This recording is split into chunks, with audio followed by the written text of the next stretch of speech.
Sir, do you know why I pulled you over? No, officer. Cops stopped the wrong bike, and what followed changed everything. Before we dive in, drop your city or country in the comments. Let's see how far this story spreads.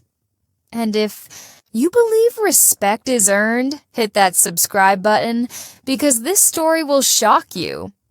Marcus was 48, a retired Army veteran who lived with discipline and quiet strength. Every morning, he rode his motorcycle through a peaceful neighborhood, enjoying the steady rhythm of the road. With his salt and pepper beard, calm demeanor, and polite nods, he looked anything but threatening. Neighbors knew him as respectful and reserved, a man who asked for nothing but peace. Yet on this day, his simple ride would become something unforgettable. 2 patrol officers noticed Marcus as he cruised past. Instead of seeing a veteran enjoying his morning, they saw suspicion. Claiming he matched a vague description, they pulled him over, blocking his path with flashing lights. Their voices grew sharp. Questions barked without pause. One mocked his worn jacket. Another sneered at his silence, calling him too old to matter. Marcus remained steady, his calm presence only irritating them further. What they didn't realize, what they couldn't possibly know, was who exactly they were dealing with. Marcus reached calmly for his ID, trying to end the tension before it grew worse. But the officers didn't let him. One snapped at him, forcing his hand back. Without raising his voice, Marcus pulled out his phone instead. He whispered a short, coded phrase into the receiver, barely audible, before one officer slapped it to the ground. The cops smirked, unaware that those few words had already set something bigger into motion, something they would never be able to stop. Frustrated, the officers shoved Marcus against the cruiser, yanking his arms behind his back. The cuffs clicked tight with unnecessary force.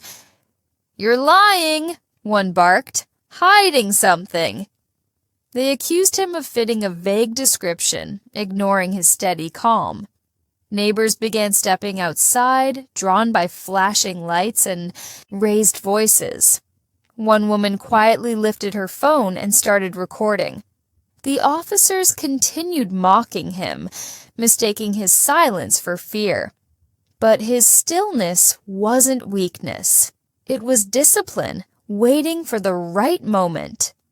Then it started, a won't sabate, low, steady rumble in the distance.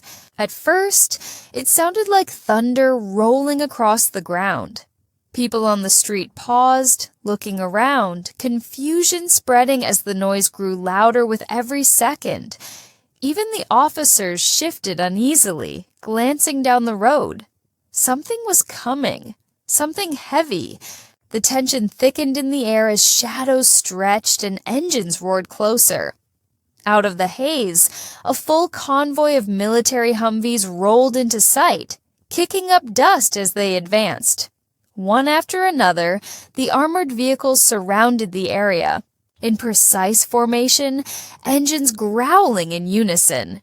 50 soldiers stepped out, their boots striking the pavement in controlled rhythm. Silence spread among the crowd, awe and fear mixing together. At the front stood a decorated captain in full uniform, his presence commanding attention. Suspense reached its peak as he stepped forward. The captain's gaze was unflinching as he stopped before the stunned officers.